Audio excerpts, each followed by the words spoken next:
Hi, this is Millan, and in today's video I want to share with you 7 traits of an irresistible offer. So stay tuned.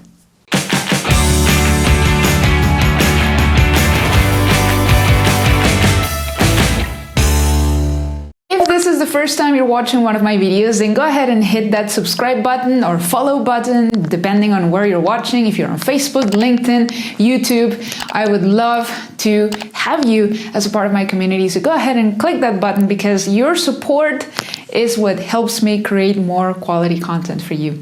Also, make sure you like the video and leave a comment below. At the end, let me know if you enjoyed it. Let me know if it was valuable, because that's why I'm doing this, to help you. Okay, so let's get started. What are 7 traits of an irresistible offer? The reason I'm sharing this with you is because if you're here, there's a big chance you would like to sell more of your products and services. And one way to do that is making your prospects an irresistible offer. Basically, an offer they can't refuse. So let's get started. The first trait, and by the way, there could be more, okay? I just came up with 7, but maybe there's more. But hopefully these 7, if you implement them, they're gonna help you sell a little more. So the first one is, it must complement the main offer.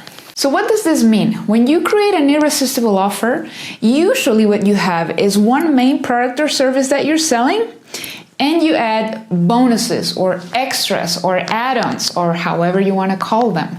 There is an extra component that you're giving your potential customers so that it sweetens the deal in a way. And this is across the board. You will see this in lots of different niches.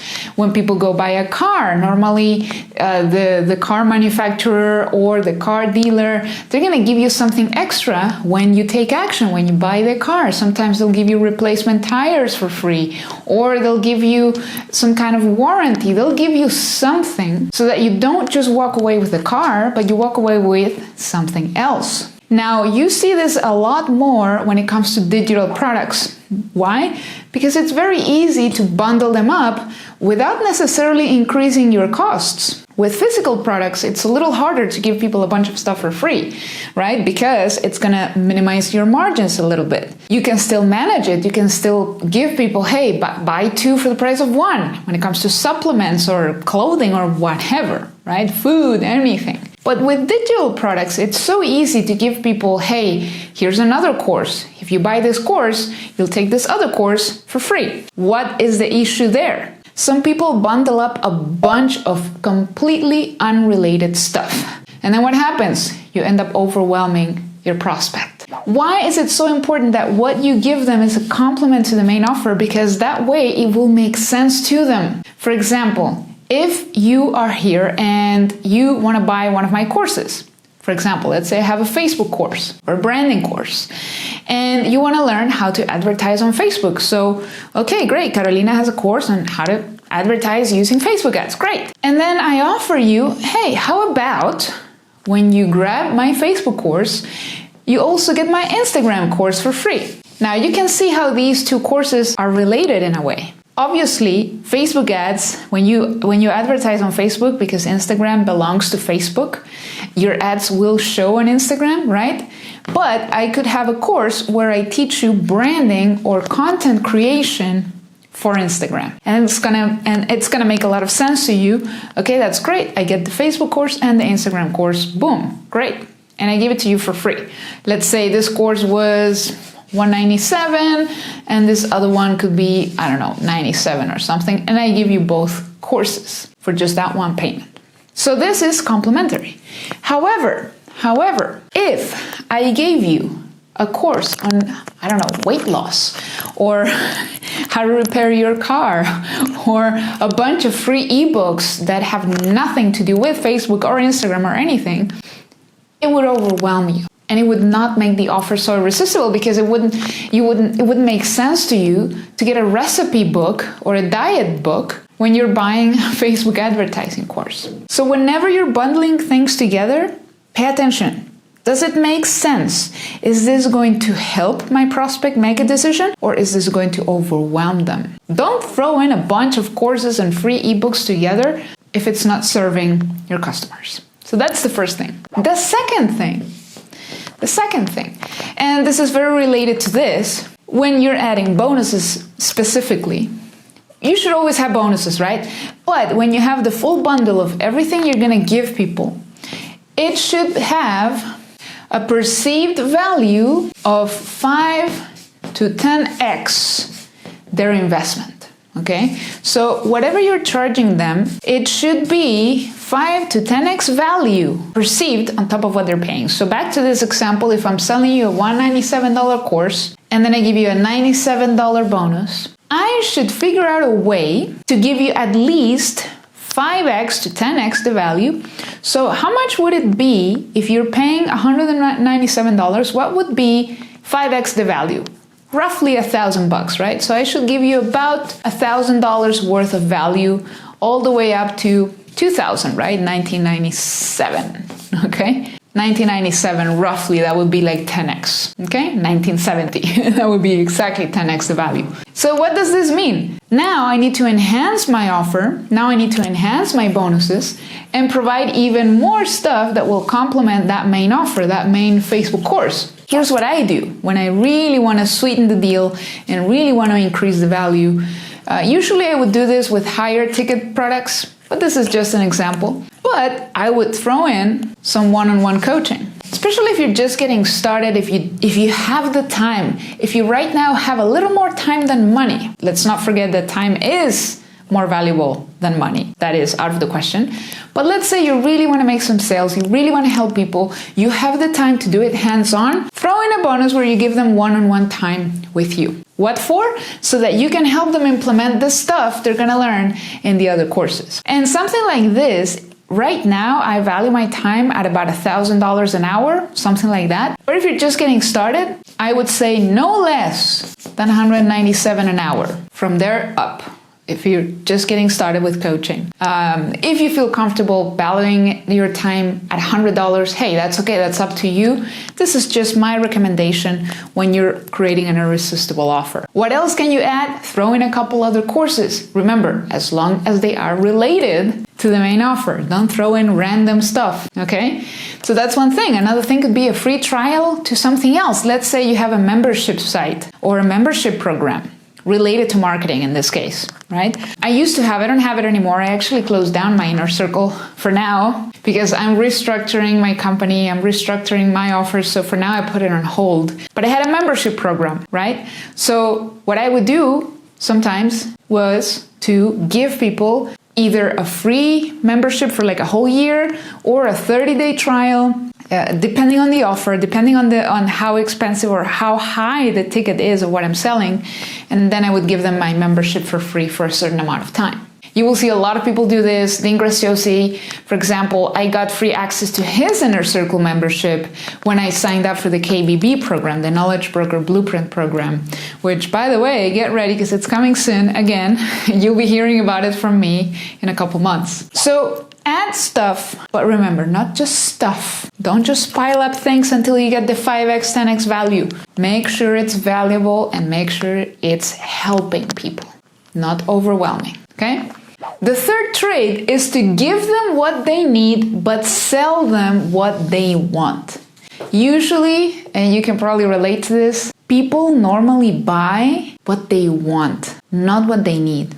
People want stuff. That's why they buy stuff. So very rarely are they going to buy something they need. Sometimes people do, but it's rare. So what does this mean? It means that in your marketing, in your communications, when you're creating your content, your sales letters, your emails, your videos, webinars, etc., and you're making people a promise and, hey, here's the offer, here's what I got for you, here's what it's going to do for you. Here's what I want you to do now, right? That's the usual structure of the offer. You want to sell them, offer them what they want. Example, if you want to take your business to the next level, if you're looking for a coach or a mentor, somebody to help you with your marketing, with your strategies, what you really want is not hiring a coach or a mentor. What you really want is the benefit of hiring a coach or mentor. What you want is the benefit, the result, the outcome. This is what people want. They want results, outcomes, and benefits. They don't want processes or systems. You will give them the processes and the systems as a coach or a mentor because that's what they need, but that's not what they want. So in your communication, you're not going to be like, well, I'm going to give you all the processes and all the systems, right? That's not very exciting for most people. So what you're going to give them, what you're going to sell them is, I'll give you clarity. I will give you direction. I will help you achieve the results that you want. I will help you get to your first $10,000, $100,000, $1 million,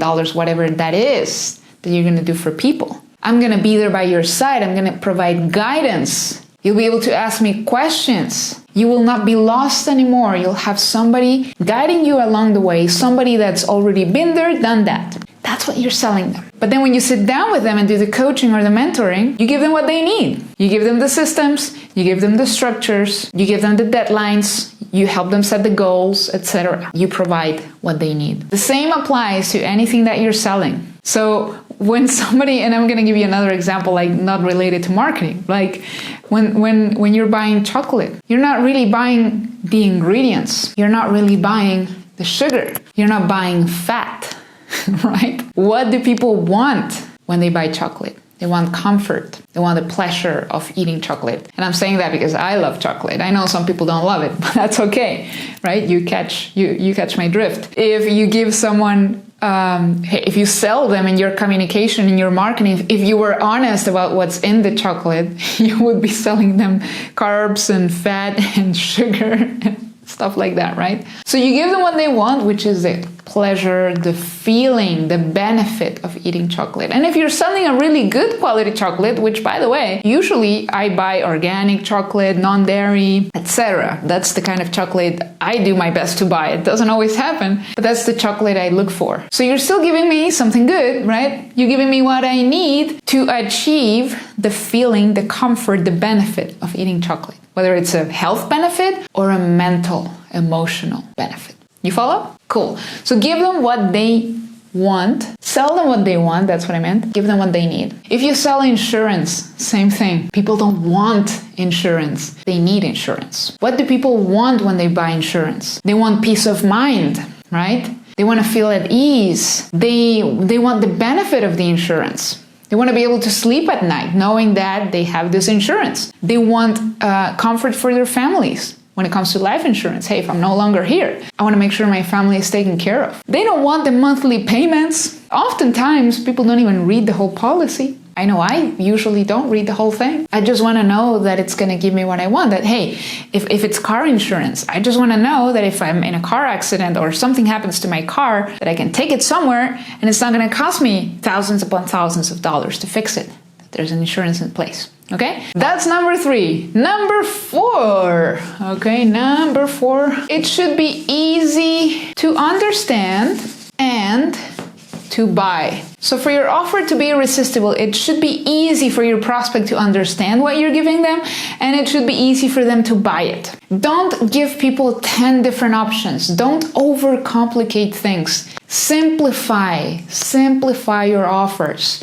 Most neuromarketing experts will tell you don't give more than 3 options, or no more and no less than 3 options, right? So for example, this applies very well to software or memberships, right? So oftentimes when you're gonna buy software for your business, example, email marketing software or platforms, they will usually give you 3 options. Sometimes they'll give you 4 or 5, right? But they'll always give you at least 3.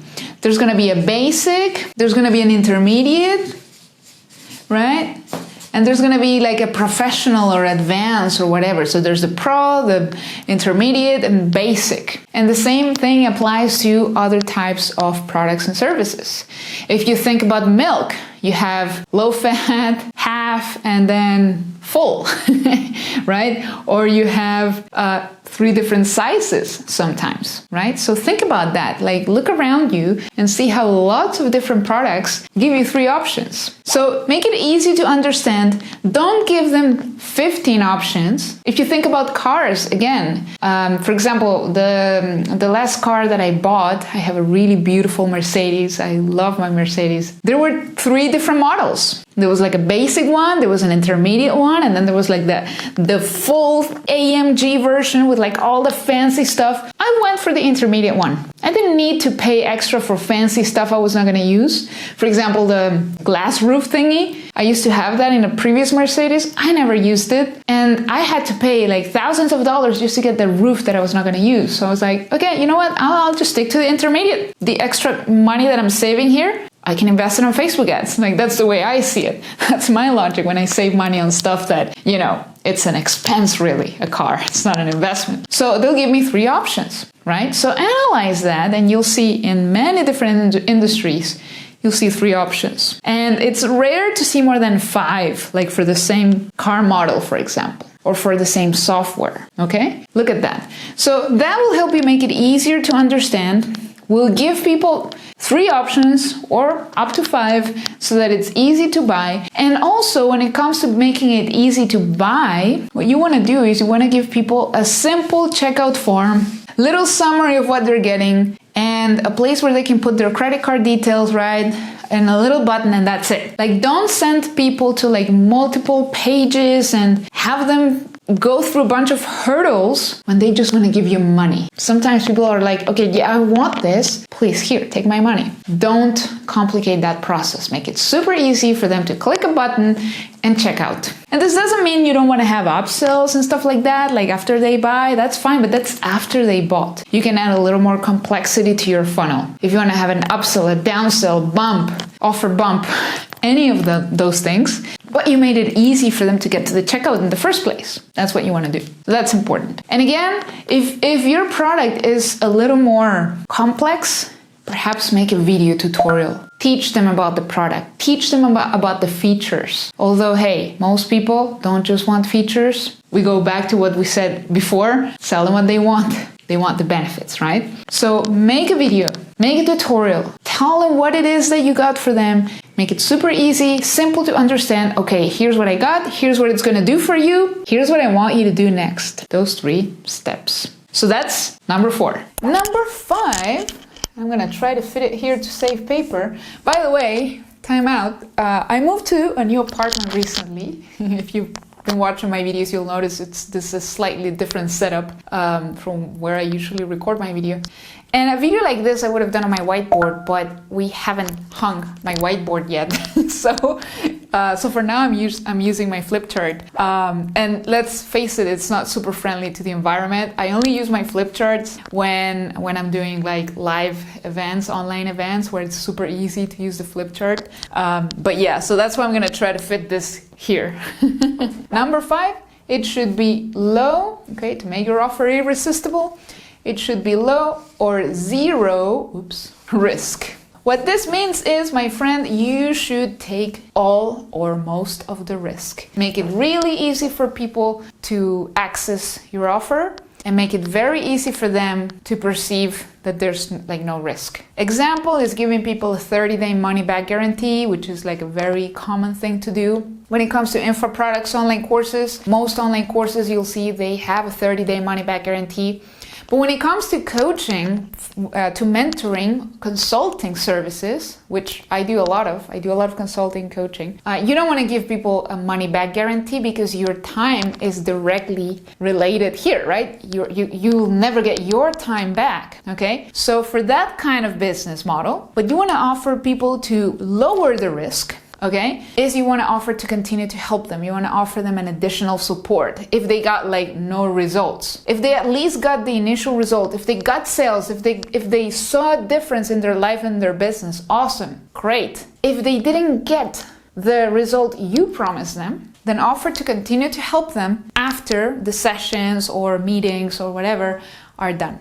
So if you sell, let's say, a 6-week coaching program, 6 weeks go by, you deliver all the sessions that you promised, but the person didn't get where they wanted, and it's not their fault. It's probably not your fault either, right? It's usually nobody's fault really, but let's say the person did everything they had to do. Let's say your client followed to the T everything you told them to do and still didn't get the result, then your guarantee should come up. Otherwise, you delivered what you promised, and that's good. Sometimes what will happen with mentoring and coaching is the client is not going to do what you tell them to do. And I've seen that happen, unfortunately. Not lately. Lately, I've been filtering my clients a lot better. But back in the day when I was just starting to sell coaching, I was not filtering my clients very well. I was not very clear myself on the outcomes they should expect. And I got to work with people who were not taking action. And then in the end, they ended up blaming others, right? So be super clear, which again has a lot to do with step 4. Make it easy to understand, even mention what the guarantee or whatever is, and give them very, very little risk. So hey, you don't get the result you were looking for, I'll continue to help you after we're done. If you're selling, back to the car example, most cars, I would say every car nowadays, and not just cars, but like every electronic out there that you will buy, will have some kind of warranty where, hey, if it breaks, if something happens that wasn't your fault, obviously if you screwed it up, then that's what insurance is for. That's a separate thing. If you mess up, there's insurance, right?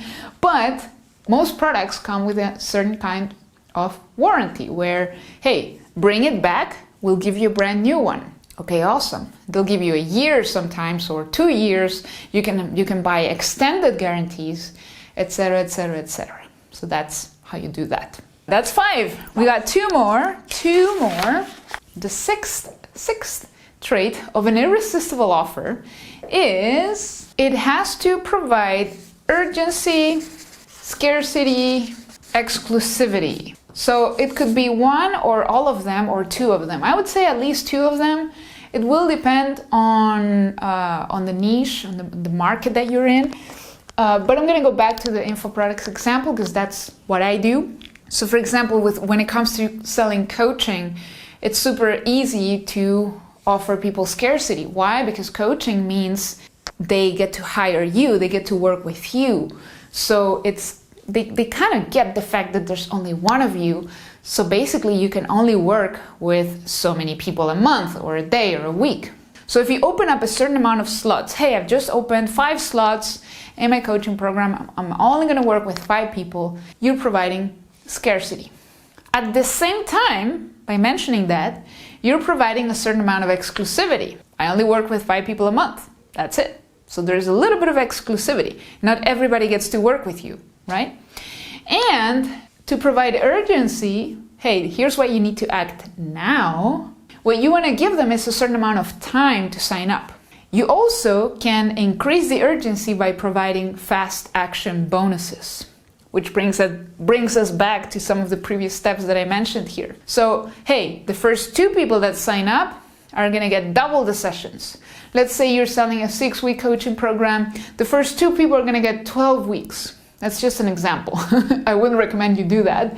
But instead of doubling it, it could be 2 extra sessions, 8. So 8 weeks, but you are paying 6. Okay, that's an example right there. When it comes to info products, if you're selling online courses, which I love to do, you can also provide scarcity, urgency, and exclusivity by giving people a deadline to take action.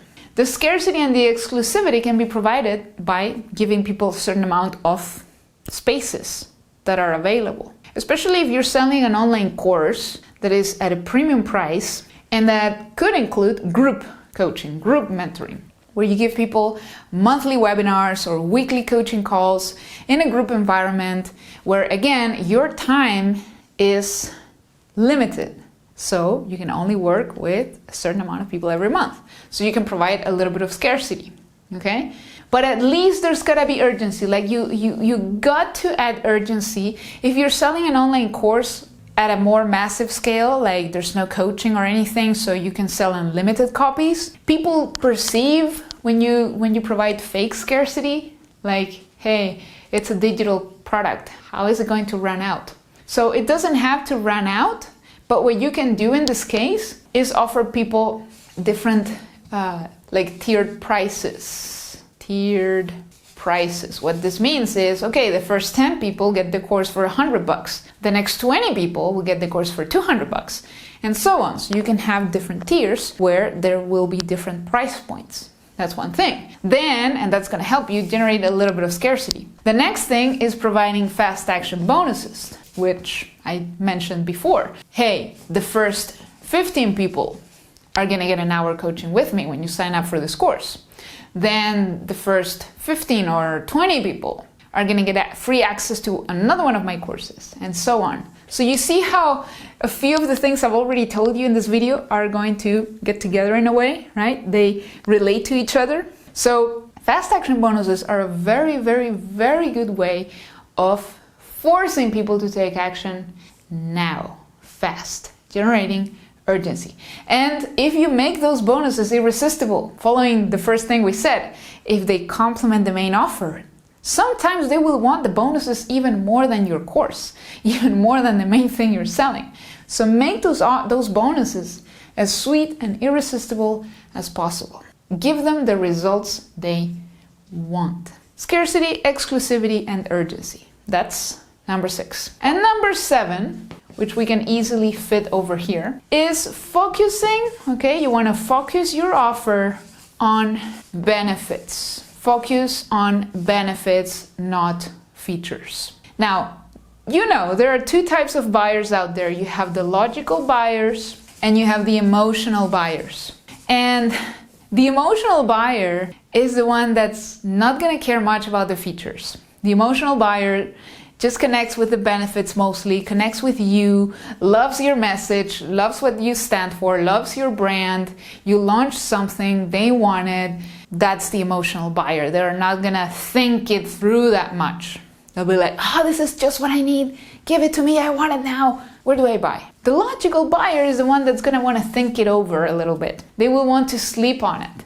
The logical buyer is gonna care about the benefits mostly, but they will want to check out the features. The logical buyer is the one that's going to scroll down your sales page and take a look at, okay, what's included, what's not included, okay, what's the money back guarantee, is there a guarantee? These are the people who ask questions, mostly, okay? So when you're selling, when you're making your irresistible offers, you don't need to choose if you're going to sell to the emotional buyer or the logical buyer. You want to sell them both. You want to address both their concerns. So that's why sometimes you'll see really long sales letters for a product or service or a course or whatever. And you'll be like, who reads this? And that might be that you are an emotional buyer. I myself, I am mostly an emotional buyer. With certain situations in life, I can be a little more logical, but my nature is mostly the emotional buyer. So I'll be like, to give you an example, I love Tony Robbins, I love Russell Brunson. They put something out, I want it. I don't need them to walk me through every single feature. I just know, hey, I love these guys. Whatever they're doing, I want to buy it. By focusing more on benefits, you're going to both. But at the same time, don't forget, yes, include the features, but that's not your main focus. That's not your main focus, the features. People mostly buy benefits. Even the logical buyer is gonna be looking at all the benefits. Okay, what's in it for me? What else is in it for me? Sure, I love Russell Brunson, he's great, but what's in it for me? Like, okay, what is he selling me? Like, a logical buyer can still be a fan of someone or something, but they'll still look at the technical specs. Example, I love Apple, I love iPhones, right? I only use iPhones. There's a new iPhone. If it makes sense to me, I go and I get it. The logical buyer, even if they love iPhones and they only use iPhones, they will read the whole details. They will watch the entire presentation with Tim Cook and all of this stuff. And okay, how many megapixels is the camera? How much has the battery improved versus the previous iPhone, etc., etc., etc., etc. My friend, I hope that was useful for you. It is time for you to start making more irresistible offers. And I do have an irresistible offer for you right now. If you do decide to work with me, I hope you enjoyed this video. I'm constantly working with entrepreneurs. I love doing one-on-one mentoring with my clients. So if you will go to workwithcarolina.com, we're going to put the link in the description of the video. You can apply for a free strategy session with somebody on my team so that we can work together and I can be your coach or mentor and help you not just implement this. I will help you. I will look at your sales funnels. I will help you structure your offers, your value ladder, your sales webinars, your sales strategies, everything. And I will help you take your business to the next level. I would love to work with you. If you enjoyed this video so far, I would love to have you as one of my elite mentoring clients. So all you have to do is go to go.workwithcarolina.com, fill out the form, tell us more about yourself, and we'll be in touch, and hopefully we get to work together as well. Thank you for watching. Leave a comment below. Let me know if you enjoyed the video. Hit that like button. Don't forget to subscribe, follow, and I look forward to seeing you in the next video. Bye!